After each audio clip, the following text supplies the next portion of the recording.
This is Scott Kaplan and Crew Tonight. The very best from today's Scott Kaplan and Crew show on the mightier 1090 AM ESPN Radio. SoCal Sports Talk. Here's Scott Kaplan, Alex Padilla, and John Browner. All right, everybody, welcome back. Kaplan and Crew, Alex Padilla, John Browner, Jason Lawhead with you guys today. Scott back tomorrow on his way back from New York. We just still in the commercial break, still talking movies, still throwing names out there, still going after this thing. We've struck a nerve here between the three of us. We all have thoughts, we all have opinions about who is the GOAT of acting, but we're not going to get into that anymore. We got to move on a little bit because there is things to talk about, guys. It is Super Bowl week.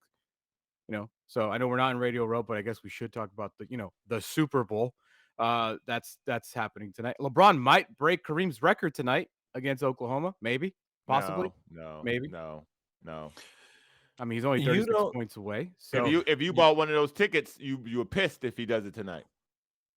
One of what tickets? That Bucks ticket, that Bucks Lakers ticket. Apparently, they're like $10,000. I heard more than that. But it's the Thunder. He could easily pass it tonight. But not easily, but and do you pass it if you feel like you're on the brink of nobody's passing gonna remember that he did it against the Thunder. Like everyone's just gonna remember how he does it. So it doesn't matter if he does it tonight or the Bucks. Who cares? Who are the Bucks? You want to do it? Who cares about? And the you Bucks? want to do it in a win. The first you want to do it in a win. Historically, who cares are about better the than Bucks? the Bucks? I get it, but historically, like who cares? That's Kareem's team. That's Kareem's original team before he came to the Lakers. Giannis is arguably the best player in the league, and if you get it, just score 20, get it like 6 points. He needs like 6 points. You can get it in the first quarter. Tonight. Kareem's going to be there the next game. Who cares? Because it's the team. It's the original team. And trust me, it's LeBron. He will manipulate. He knows. Yeah, he knows. He's going to milk it. He's going to. But if you got the chance to break it tonight because you're off to a great start and you feel like you're going to win this game, don't you want to break it in a win? Because what if you get worked off the court and it's the 6th point or the 8th point early in the game, and then the game stops for a while, and all that stuff, but then the game goes on and the Bucks wipe you off the court later on? I feel like if you got the chance to win it in a win or break it in a win tonight, then do that, because then the next game can just be all of the pomp and circumstance before the game. If you get beat, who cares? It's kind of an evening of celebration because it's the day after or the game after. I just feel like if you can break it tonight and you feel like 36 is coming, especially as the game progresses and the Lakers are winning, do it. See, no, I think LeBron knows NBA history entirely too much, and he's trying to be the most important person to ever play. So the thread between doing it against Milwaukee will be too much of a lure for him to turn away from doing it then. So NBA scripted, just the way the NFL is. So and he hates Kareem, so this would be a double topping on the ice cream. Kareem hates him too. We'll talk about that coming up. We're going to talk about it was Super Bowl opening night last night. So much stupidity coming out from there. Browner, you've experienced an opening night. You know how stupid it is. You know how ridiculous it is. It was back to full time yesterday. No COVID protocols there. I have a very interesting survey that came out today about how Americans care about the Super Bowl. Tom Brady, big time Tom Brady news coming from the broadcasting side of his career. I don't know if you guys caught up with that. The future of John Browner's favorite Charger, Keenan Allen, he looks like he might be on his way out. Sean Payton got caught up by the media, basically telling Russell Wilson, whatever you did last year, that ain't going to happen here no more. And if we have time, I would like to get to the Trent Dilfer soundbite that I wanted to get to yesterday, but we'll see if we can get there. But I want to start off with what I talked about in the previous segment because we missed it on Saturday. Well, we didn't talk about it yesterday. I mean, from the Padres Fan Fest. How important is this? Not important, but should we talk about it? Yes, we should, because listen, I guess Browner said it right yesterday. Like, what can Fernando Tatis do to piss off this fan base if what he did last year didn't do it already? Right? That was basically what you said. There ain't nothing Fernando Tatis can do that's going to make this fan base hate him or turn on him. But what can he do to get everybody back on his side is to be a model citizen, hit 300, hit 30 home runs, hit 100 RBIs, be just the superstar that he was. And did you guys see his guarantee on Saturday? Yeah. I didn't see it until this morning. I completely missed it. I don't know how I missed it. I completely missed it. They were doing a Q&A. It was Manny Machado, Juan Soto, Xander Bogaerts, Fernando Tatis, all on the stage at Park at the Park. They're being asked questions by the fan base. Don Orsillo was emceeing. A fan asked them, if you guys make it to the World Series, who would you like to play against the World Series? So now we're just going to fast forward all the way to the World Series because we're getting there if you're the Padres. And now that's the questions being asked. Who do you want to play in the World Series? Here's what Tatis said. Who you guys want us to face? Yankees? It doesn't matter because we're still going to win it all.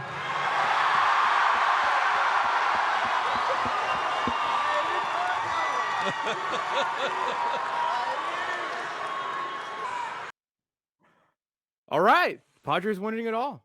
Fernando Tatis says Padres going to win. How is that not a headline everywhere? Did I miss it? Was I under a rock? What the hell? Was my COVID brain under? Like, what the hell? You just missed that one. You just missed that one, player, because that was okay. That made the rounds. Look, man, that youth, that energy. Like, Soto's young too, but Soto is more of a young businessman. He doesn't have he's very polished. He knows how to say things. He knows how to be professional when the camera turns on. Obviously, I don't know what he's like in his private life because I don't know any of these dudes. Tatis clearly strikes me as a young man, young in business, young in professionalism, just young in general, young-minded by the mistakes that he's clearly made. And I think that's the difference between when you look at those guys on the stage. Tatis is still like the kid. And I think that's why people love him. Like I said yesterday, he's like the fan base's child. Like, the fan base loves him as like, oh, the fan base is the daddy. This is our kid. And we love him. We know he's going to mess up because he's young and he's going to grow with us. But he's ours. He's ours. And that's the thing that the Padre fan base has with Tatis. He's theirs. And I think that's why he can make these mistakes. That's why he's going to fail. And that's why he can come back and get the largest applause of anyone sitting up there, even though he has hurt the team more than anyone else sitting up there, because he's theirs. Yeah. My only problem with that, with what he just said and did, is how he crossed his legs afterwards. It's like, come on, man. You can't guarantee a World Series and then go cross your legs like a woman. You know, right? I mean, come on, bro. Come on. That's okay. Go back. Right. Go back to the video. God, go back to the video. I mean, don't need to notice it. It is, hey. Guys cross their legs like that all the time too. I see. I'm not saying they don't. I'm saying I don't say. I'm not saying they don't. I'm not saying I never have. But don't guarantee a World Series and then throw the leg over like that. So, like, is there a? Maybe that's how confident he is. He's so confident in his talent level, he can cross his legs all the way over, like that woman in what's that movie? Indecent Exposure. Basic Instinct. Yes, Basic Instinct. He can cross his legs like that. Back to the movies again. Here we go. Back to the movies. You guys have any problem with the guarantee of a World Series title coming from a kid who has not played in a year and wasn't there last year? What if he just said, I don't know, man. We'll see how it goes. Like, then we move on. Yeah, it's fan fest. It's fan fest. What I liked was the reaction from, like, Machado. You know, I always look at Machado as loved like, it. Was it okay? Is it okay to say that? Okay, we're good. Like, you know, that's the way I look at Manny Machado. Like, every time Tatis says something, I kind of look at Machado like, do we like that? Are we jibing with what he just said? Okay, cool. Like, you know, because Soto didn't look particularly comfortable with it. Xander just laughed, but Machado was all in on the statement. I'm like, all right, let's go win this thing. That is the expectation here. I mean, let's be real, right? Yes, that's the expectation here. From top of the organization to the fans, the organization, everybody expects a World Series title. That is the expectation here. I mean, at least getting there, that's the bare minimum, right? And kind of to touch on what Browner said about him already, you know, he's the perfect guy to kind of just say that and have it not be something that's like going to be this like, oh, look what he said. And then we're going to revisit this statement month after month after month as the year goes on.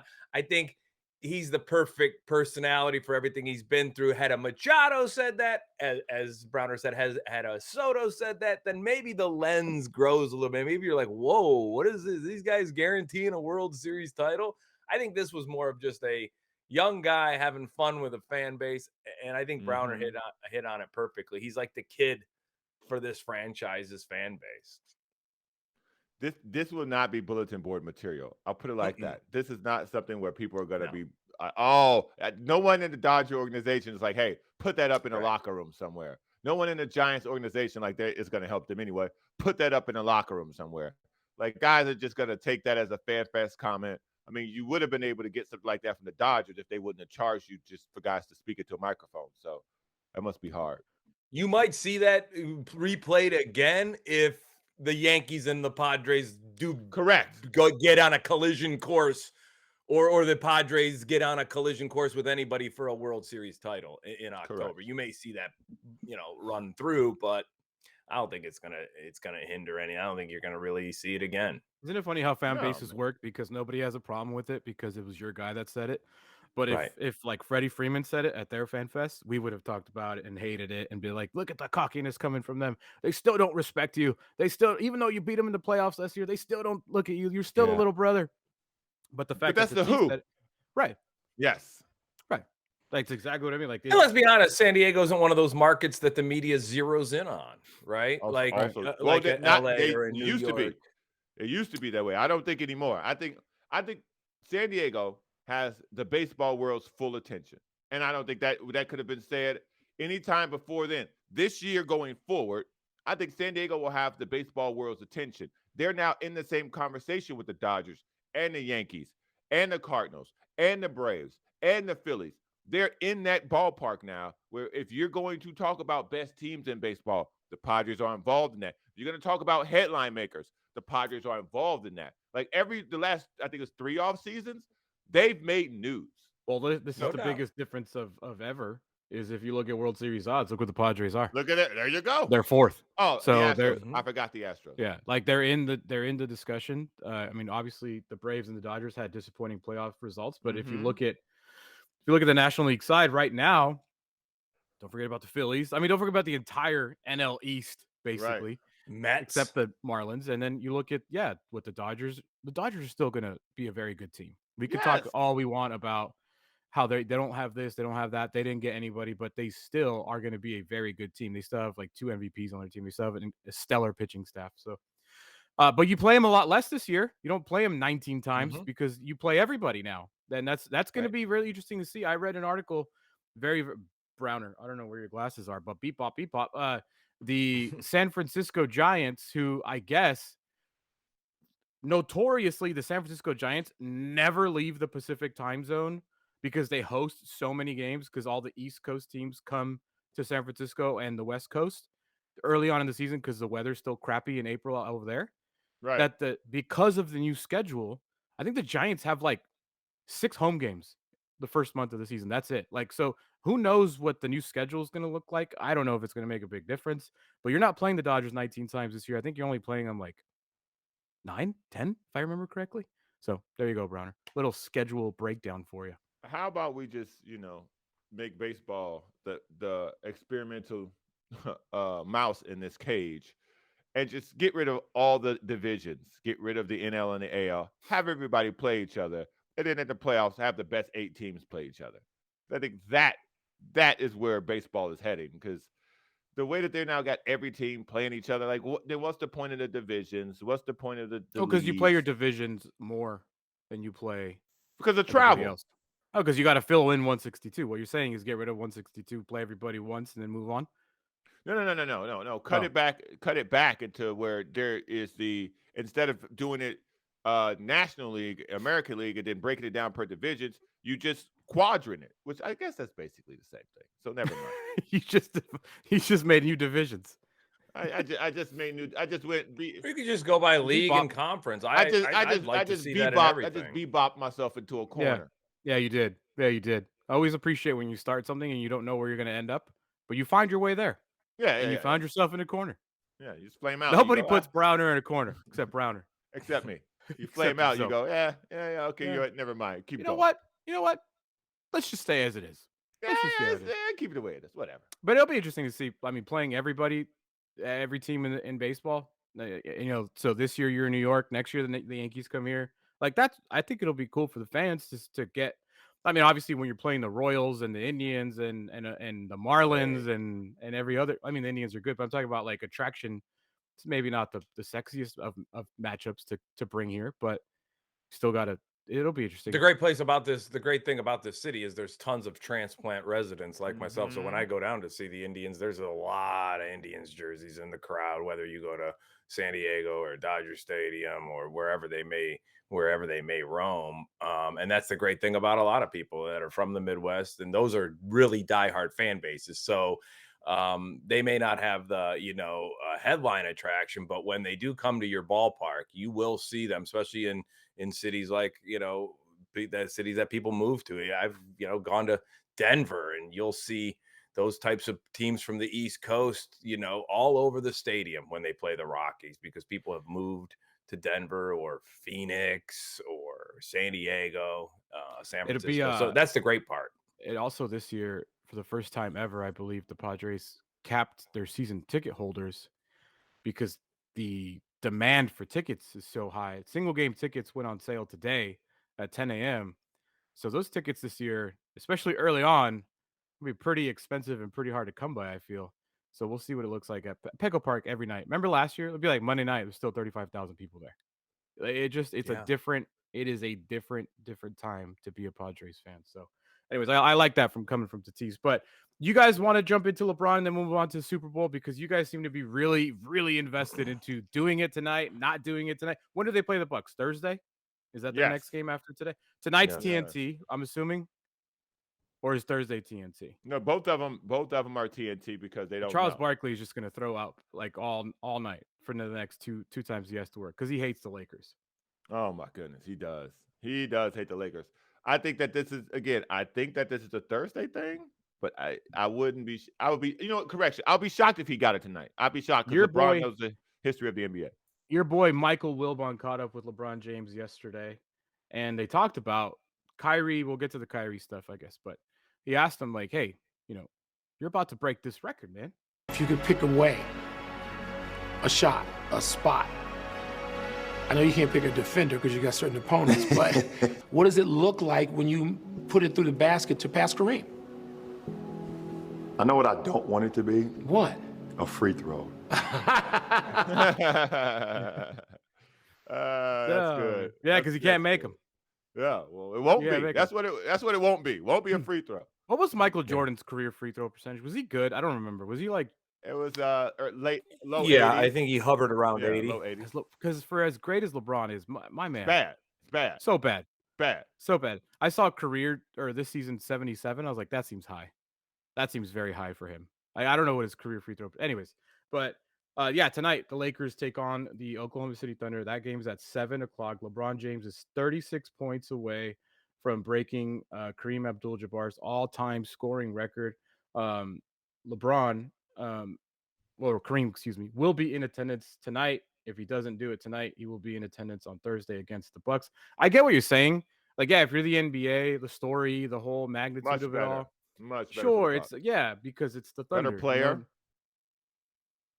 Yeah, but I still think if LeBron's got 35 and it's the fourth quarter, I don't think he's going to stop. That's what I mean. Like, I don't think he's just not going to go for it because it's the Thunder. Okay. Let me let you in on a little secret I've been trying to tell people about LeBron. LeBron paces himself throughout the games. And he knows what the box score is.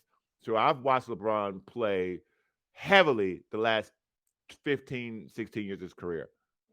I know when I can see him going, okay, it's the third quarter. I got 8 points. I need to finish around 24.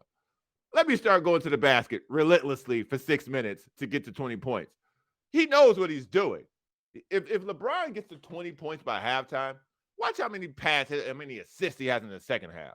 Like, he knows what he's doing, man. LeBron's going to get it to within 10 to 6 points for Thursday. So there's build up that he's definitely going to get it on Thursday. And so all the media attention, even at the Super Bowl, will be talking about LeBron becoming the greatest scorer of all time, which will lead the basketball conversation from Tuesday to Thursday about is he the greatest of all time if he gets the scoring record. Like, LeBron's not dumb. Like, he's great for the NBA during Super Bowl week. Can I ask you guys a question? Is Yes. this a big deal? Absolutely. What a big deal. Absolutely. Breaking the record? Yeah. Oh, I think it is. I don't know. For me, it's like the MVP award. Like, I don't care about it. No, you know how long this record has stood, man? Yeah. And I still that's why I feel I don't think I'm on the majority. I genuinely feel like I'm on the minority. I'm just asking, like, it just doesn't for me. And I know, like, listen, I talked to Scott. If they break it tonight, like, the Lakers radio station's got some stupid stuff planned because it's such a big deal for NBA fans. But I just feel like I just am not that into it. And maybe it's because I'm soured on the season so far. Right. Maybe it's because I'm soured on what's happening right now with the team. You know, if the Lakers were a playoff team and they were on their way to the playoffs and everything was going good, maybe I'd be more into it. But I just seem to be down on the whole because of where the Lakers stand. And I know it has nothing to do with the Lakers. I know it has to do with LeBron. But we can talk about it right. I'll let you guys answer the question. We come back because I want to give you guys time on that. And I know I'm in the minority on that.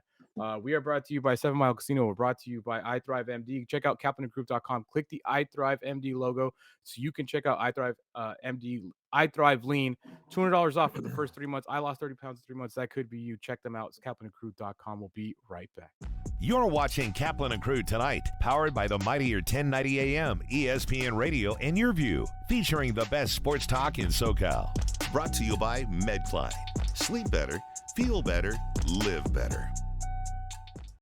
Dominating the SoCal radio airwaves for over 20 years. Join Scott Kaplan, Alex Padilla, and John Browner for Kaplan and Crew every Monday through Friday, 3 to 6 p.m. Only on the mightier 1090 ESPN Radio, SoCal Sports Talk, and the mightier1090.com. At Shelter to Soldier, being a private nonprofit, we rely on the community. Thankfully, we have sponsors like the Barnes firm that get behind us. We understand the difficulties that many of our veterans face when they come back into civilian life. And this program just seemed like the perfect fit. Today, we're catching up with Barney. He is now in our matching phase of our program. He is meeting eligible veterans in what we call speed dating. How's it going? So we have just recently approved 5 new veterans for our program. So Barney will be meeting every single one of them to see if he is the perfect match for them. Barney's perfect date would be a nice long walk on the beach, and then he would like to end the night with a nice dinner with his veteran. We got to find the right person for the right dog. When someone you know has COPD, chronic obstructive pulmonary disease, things can progress very quickly, making them feel hopeless. But it doesn't have to be like this. See, Mom, this place is going to be great for you. They're going to help you breathe better. Pulmonary rehabilitation at La Mesa Rehab focuses on patient education and training. We use special therapies to improve your lungs, clear out mucus, and keep you out of the hospital. Pulmonary rehab is Medicare approved. Call now to see if you qualify or ask your doctor about La Mesa Rehab today. Since 1975, San Diegans have trusted the Murray-Lampert family for their home remodeling projects. We continue our commitment to deliver high-quality home remodeling and construction to our customers without an expensive showroom. When you're adding companion units or ADUs to bring value to your home, our team has the experience to handle everything. Plus, our strong relationships with the city makes adding on easier for homeowners. Visit murraylampert.com for your consultation. Surf Soccer has been around for over 30 years. We're based here in San Diego, but we are the premier national youth sports brand in soccer. Our mission is to create experiences and opportunities for kids, and we do that here mostly in San Diego with our 1,000 kids, but we also do it through our events where we really help kids chase their dreams. PNC Bank sponsorship helps the kids here. One, it is to continue to help fund facilities like this where the kids can come play soccer. 2, it is really through our scholarship program. There are a lot of kids in San Diego that have incredible levels of talent, but they can't afford to play on a team like Surf. And so a lot of our sponsorship dollars go back into scholarships to give an opportunity for kids who are low to moderate income to play on one of the elite teams in the U.S. Having a partner like PNC who is community oriented and cares about the development of youth in the community is amazing because our missions are completely aligned and we're both driven by helping develop kids, and in this case through sport in San Diego. You're watching Kaplan and Crew Tonight, powered by the mightier 1090 AM, ESPN Radio, and Your View, featuring the best sports talk in SoCal. Brought to you by MedCline. Sleep better, feel better, live better. Listen to The Mike Greenberg Show, 7 to 9 a.m. Pacific, Monday through Friday. Greeny brings his unmatched depth of sports knowledge, fun, and entertainment back to ESPN on a daily basis. The Mightier 1090 ESPN Radio, SoCal Sports Talk, and themightier1090.com. We'll be right back with more of Scott Kaplan and Crew Tonight. The very best from today's Scott Kaplan and Crew Show on the Mightier 1090 AM, ESPN Radio, SoCal Sports Talk. Hey, everybody, it's Scott Kaplan from Kaplan and Crew. And with me right now is Rick Slider. He's the CEO of MedCline, which, by the way, is a pillow that is going to change your life. You have no idea what I'm talking about, but I'm telling you right now. Rick, how you doing, man? Where do we find you today? Scott, great to talk to you. I'm in sunny San Diego, a place you're pretty familiar with. Yeah, I'm glad it's sunny out. I see the Padres stuff right over your head. That looks pretty cool. And some Beastie Boys. You got some cool stuff behind you. We had a different sports team up on the wall for a while that had to be taken down, say half dozen years ago. But the Padres still flies prominently on the wall. I love it, man. Hey, if you could, while we have this time together, can you tell everybody the backstory of MedCline and how you guys have become such a big San Diego company selling all over the world, and what the deal is with the MedCline systems? Sure. MedCline started here in San Diego, started by a radiologist whose primary practice was at UCSD. And he was a longtime sufferer of heartburn and acid reflux. Tried everything, tried diet changes, was taking medication, proton pump inhibitors or PPIs that a lot of people take. But he was looking for a natural way to reduce his heartburn symptoms. And he found through trial and error that when he slept in an incline and when he slept on his side, his heartburn and acid reflux symptoms would dissipate. Because he's a doctor, he wanted to make sure that this just wasn't by chance. And so he set up some clinical studies using a system that he designed and patented. We got clinical trial results, found that there was a strong reduction in the esophageal acid that would take place during the night, reducing his symptoms.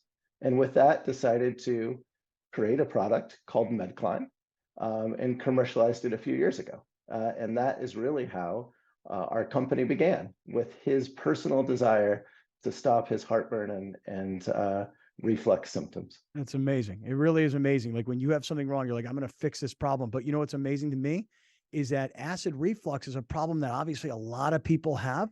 But for me, I have shoulder pain, chronic shoulder pain from the way I sleep, because I sleep with my arm over my head and then my pillow in between. So when I got my first MedCline, I didn't realize there's the reflux relief pillow, but there's the shoulder relief pillow. And it's completely changed everything for me. My shoulder pain has gone so far down because I'm no longer sleeping like this. I'm like underneath. And tell me about the shoulder pillow, please. Sure. First of all, I'm so glad to hear that it's working for you. That's fantastic. Secondly, as we brought MedCline to the marketplace, we found that there were a number of individuals that benefited from therapeutic side sleeping beyond just those suffering from heartburn or GERD. And the primary use is for shoulder pain. And the reason I think people like you have been so comfortable with the MedCline is because of our patented arm pocket. When you try and sleep on your side and you have shoulder pain, you run the risk of your shoulder getting frozen, exacerbating pain that you might be feeling, whether it's due to rotator cuff, general shoulder soreness. And so our incline has a patented arm pocket that allows you to either rest comfortably on your elbow or to slide through, sounds like what you do, slide your arm through the system so you can stay at an elevation and sleep comfortably on your side throughout the night. And today, here in 2023, our shoulder product is actually our top seller. It surpassed those that suffer from heartburn and acid reflux, simply because there's more people with shoulder injuries across the country. And we're glad that we're able to help you out. It's awesome. Hey, we don't have a lot of time, but in the last minute, would you just tell everybody how the MedCline products, though, have gone viral, particularly on TikTok. Just give us like a 30 or 60 seconds about what has happened. You know, I'd love to say that I'm a marketing genius here, Scott, but really it's just about excited consumers sharing the benefits they get of MedCline. And it's amazing what happens when people finally can get a good night's sleep, how they're so excited to share that information. And recently, we've always been a part of social media, but recently we've kind of found a niche within TikTok. I didn't know that healthy sleep TikTok was a subgenre, but it really is.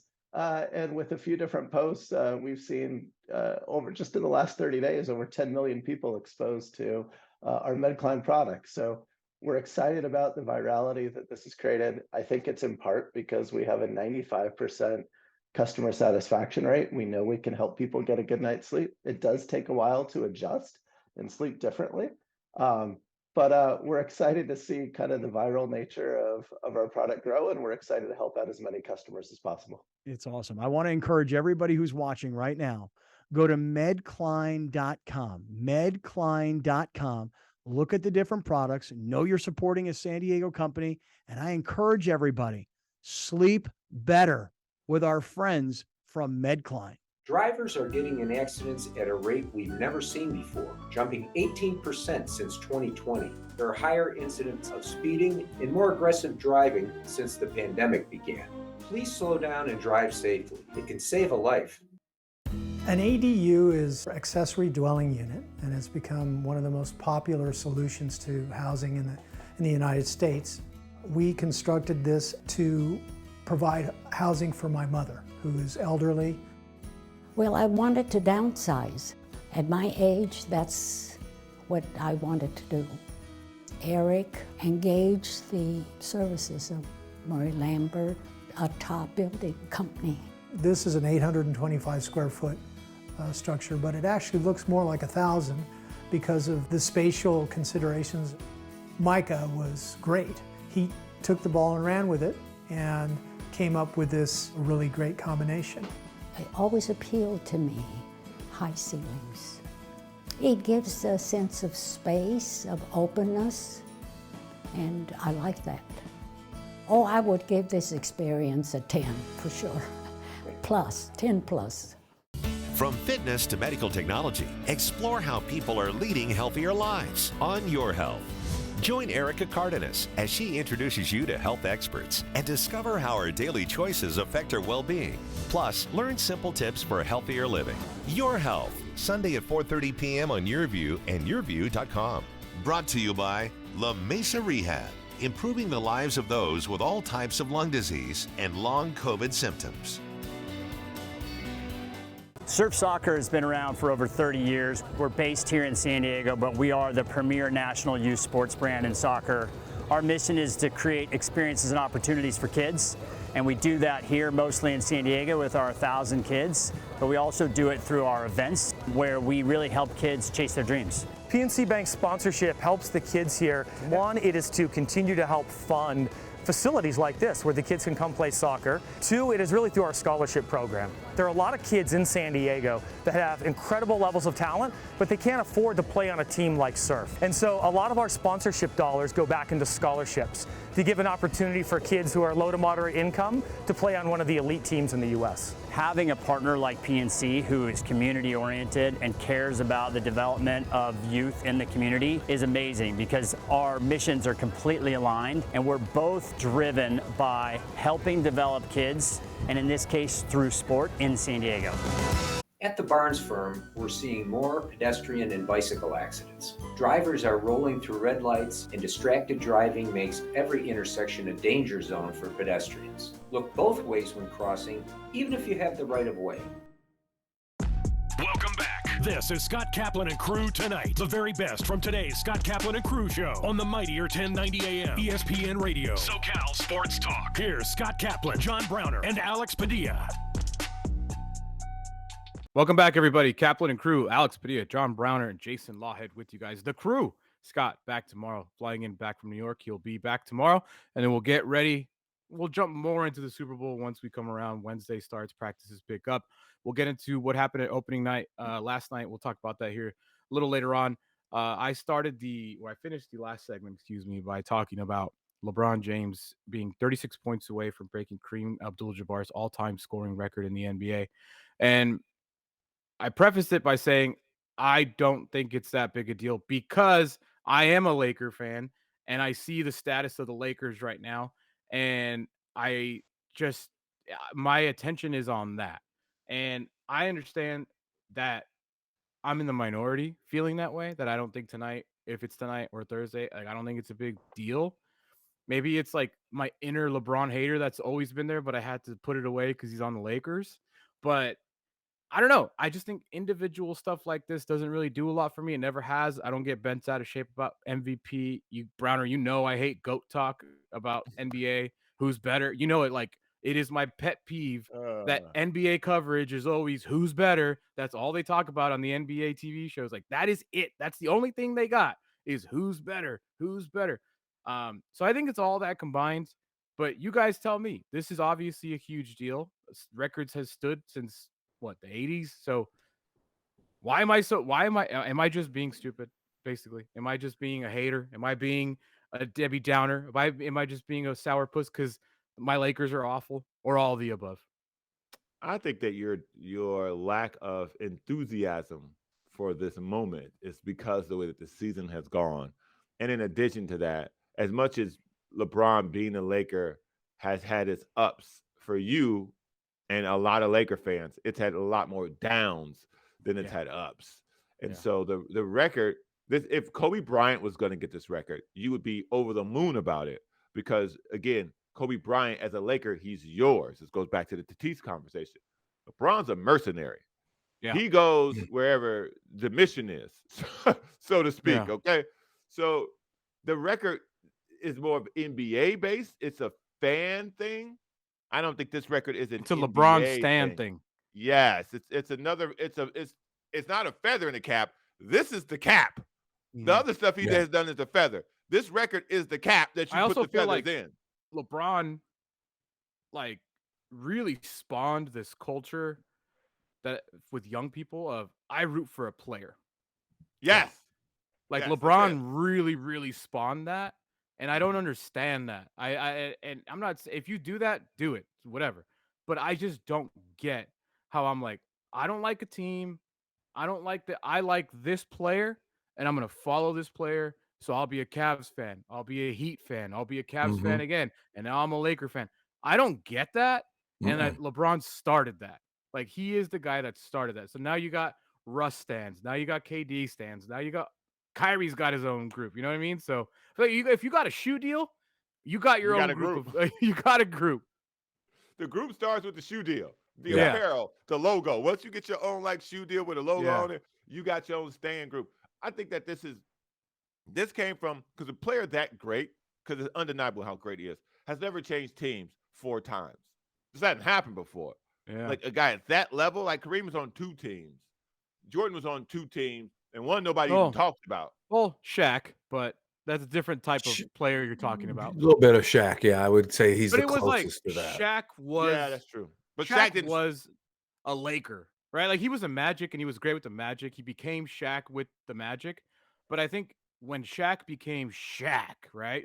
The Shaq, it was a Laker. And everybody recognizes him as a Laker, even though he won a ring with the Heat, even though he played for Boston, Cleveland, Phoenix, wherever else he played. But yeah, you're right. I think that, Jordan was Chicago, obviously, remember Wizards, but Jordan was Chicago, and then talk about all the guys now. Steph's been Golden State. I think KD's got a little bit of that in him. I think KD's got a little bit of You follow LeBron's suit. Yeah. KD's got 2 more teams in him. Oh yeah. He's not finishing in Brooklyn. No. Or the next place, by the way. But you're right. I think the mercenary LeBron is a real thing, and I think that's a big issue. And I can speak as a Laker fan, current Laker fans, is none of these guys feel like ours. AD can become one because he can be there long enough to become something of our guy. He just but it's he's been more Pelican than Laker. He won a championship with the Lakers. So I feel like AD's more Laker than LeBron. When you've had, wherever you've had your most success, that's usually tends where the fan base tends to adopt you. And I think that would have been impossible for the Lakers to have adopted LeBron because of what he did for Cleveland was on such a level of, oh my God, this is happening for the Cavs and for the city of Cleveland. You will never be able to overtake that. Right. And the Lakers have so much history. I think people had a side eye against him when he arrived. Like, we want you because we want to win, but don't you ever come trying to trample on Kobe's land. Yeah, we stink. Right. We just have a bunch of young kids right now. We need you. But Jason, I mean, you're from Cleveland. Like, LeBron's Cleveland.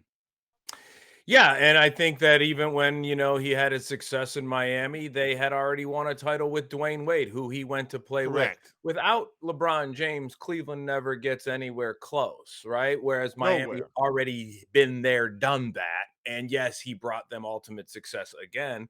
And as you said, he's kind of, renting an Airbnb as a Laker compared to what, you've had in the past when it goes from Kobe, Magic, Kareem, Wilt, Jerry West, everything in between that. Like, so, is this a big deal? Yes, I get your point. Whereas they're a 25-29 team.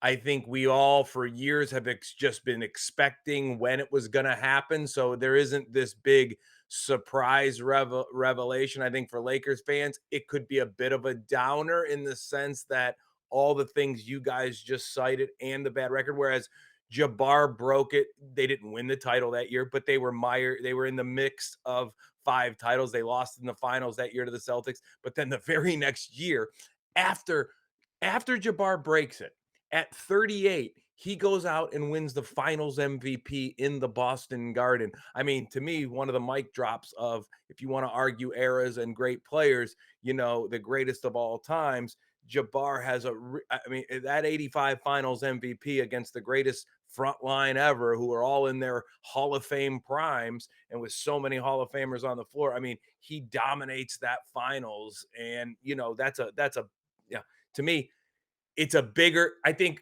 when Jabbar broke it, he broke Hercules' record, right? We all looked at Chamberlain as this force of nothing we've ever seen before. We're talking about a guy that averaged 50 points a game at one point, scored 100 points in a game. He was the ultimate rock of basketball, and Jabbar broke that record and then went on to play for more productive years after that.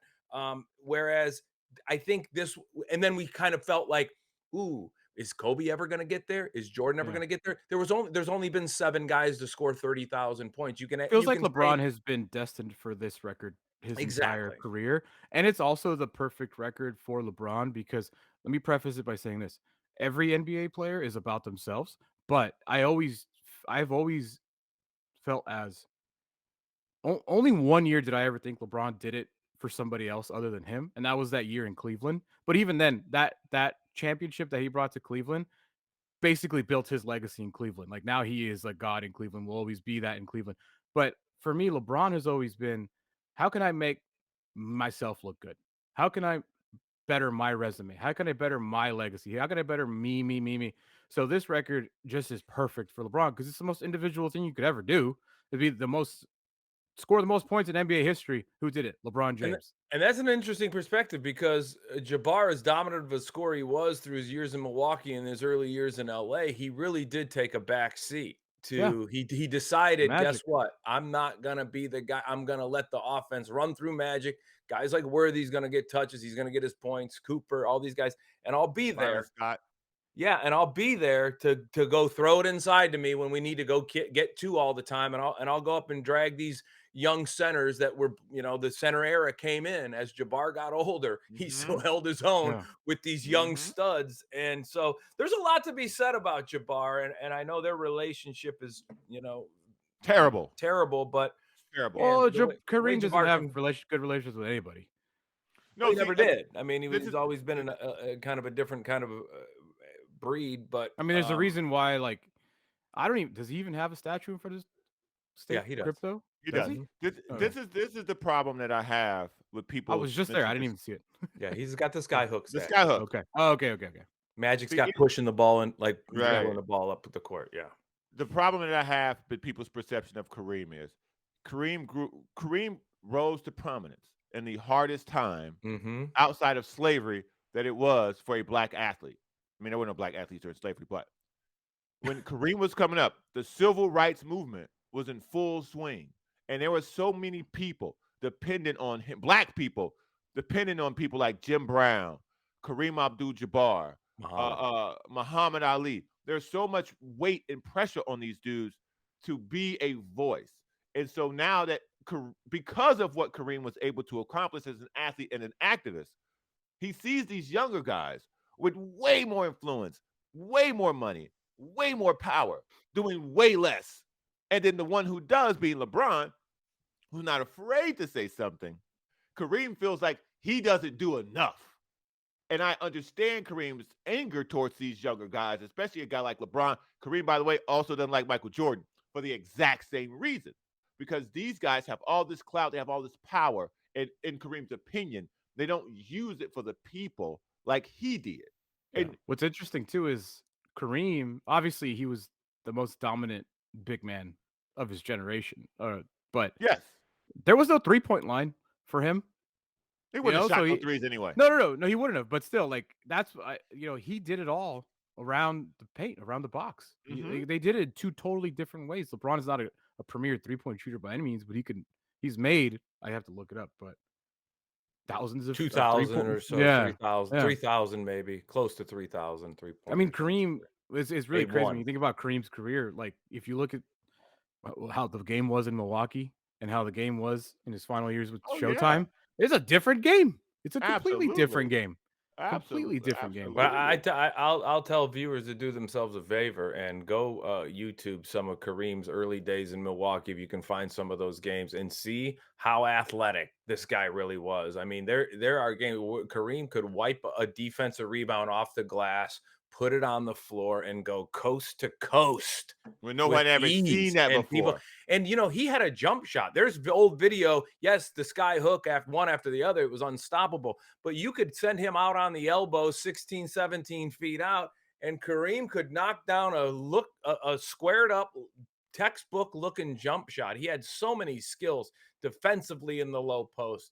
He was a menace. I mean, the guy was so skillful passing the ball out of the double team. We hate the GOAT talk on it. Well, Alex hates the GOAT talk on this show. I don't really bother. I kind of let people have their way with it. For me, there are only three people in that conversation. It's Jordan, it's Kareem, and it's LeBron. I agree. To me, that's no one else is in that room. It's the three of them, and who picks who is totally dependent on your opinion of each player. But for me, those are the three guys, and that's it. That's all. And the great thing about basketball is there's 5 different positions on the court. Obviously, they've hybrided more now in today's modern game than ever. There is a more of guys, but back the traditional game of basketball, the 1, 2, 3, 4, and 5. It's almost impossible to say who's the greatest of all times because of that.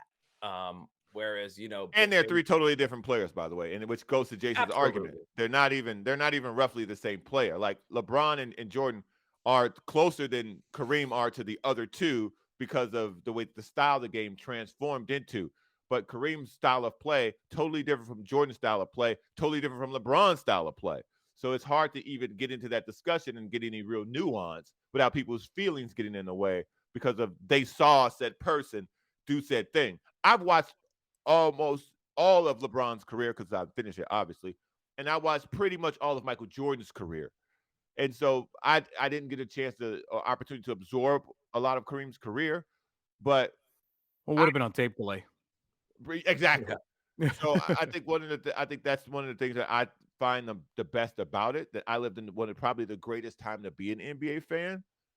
And I just enjoy that. I try not to get into the who's better. I mean, yeah, that's just a whole other thing. But in this last 30 years, you've had maybe the best basketball players ever. You've had like the best quarterbacks ever in football.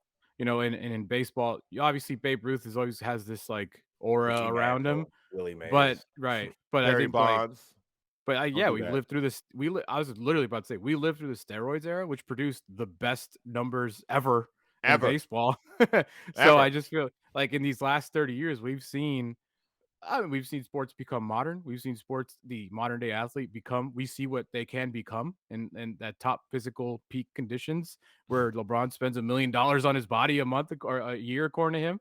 And we've been very fortunate to see this stuff. And I'm not taking that for granted. Like I do like the historical aspect of the accomplishment. I just don't.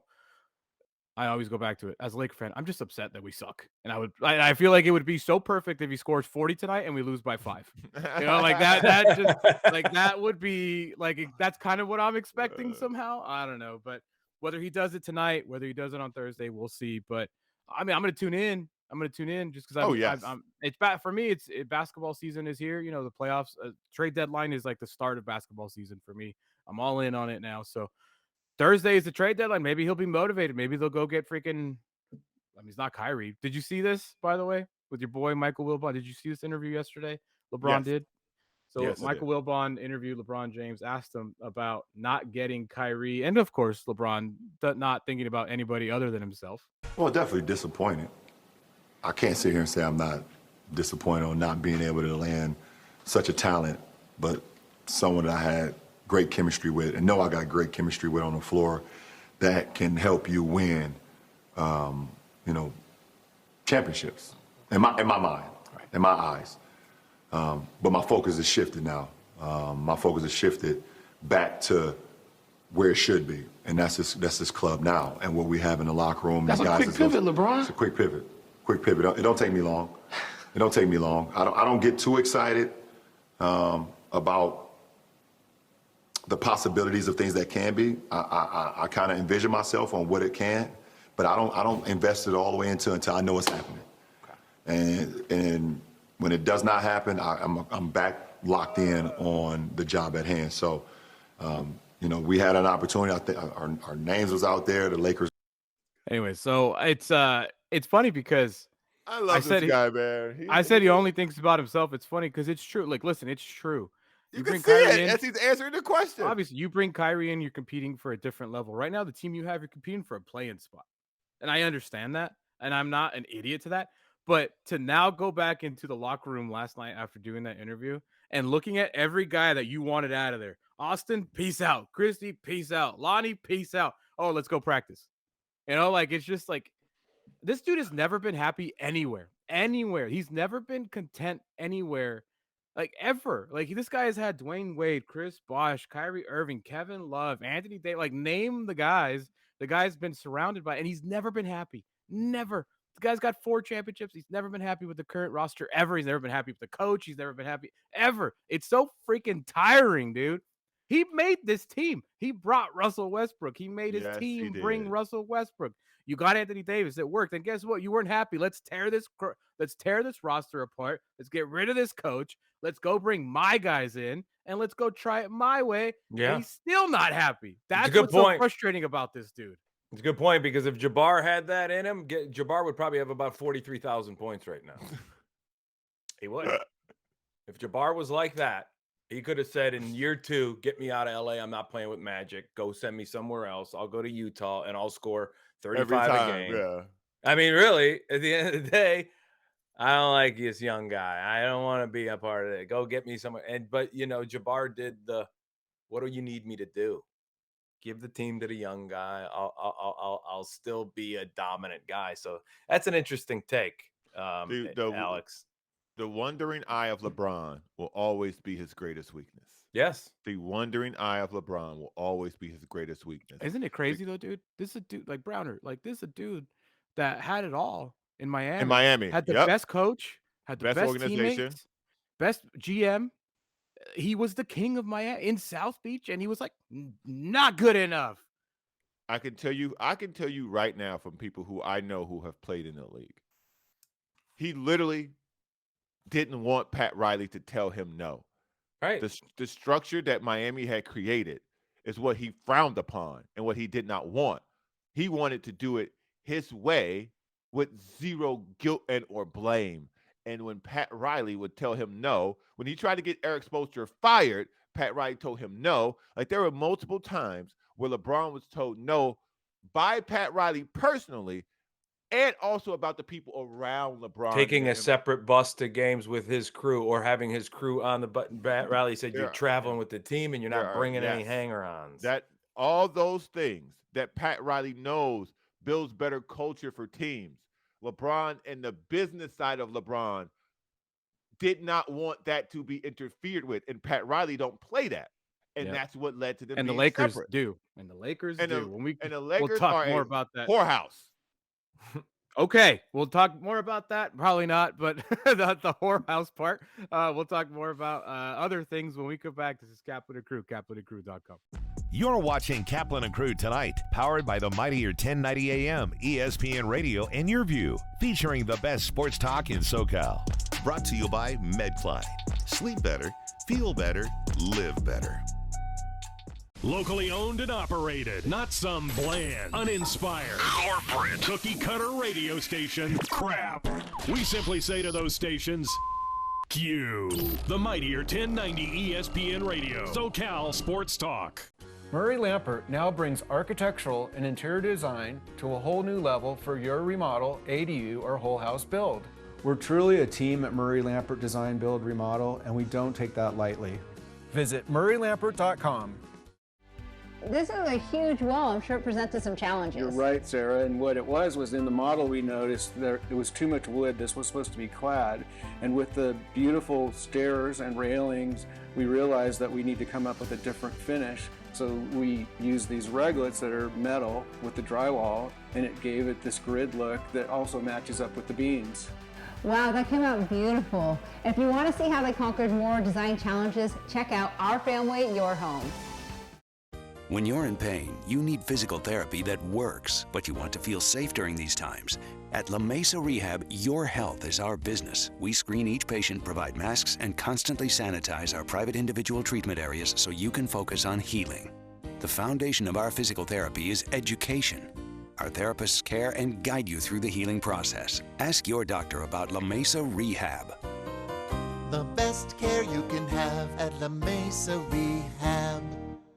When you're adding companion units or ADUs to bring more value to your home, our experience plus our strong relationship with the city makes adding on easier for our homeowners. At Murray Lampert, we listen to you first, then design and build. Visit murraylampert.com. If you're going to count yourself as a fan of this radio station, you'll need to continuously ask yourself one basic question. Am I listening enough? Pro tip, wives are not a good source for input on this. This is the mightier 1090 AM ESPN Radio. When you're adding companion units or ADUs to bring more value to your home, our experience plus our strong relationship with the city makes adding on easier for our homeowners. At Murray Lampert, we listen to you first, then design and build. Visit murraylampert.com. Sip Wine and Beer is a wine and beer tasting room here in Escondido. Started it in 2015.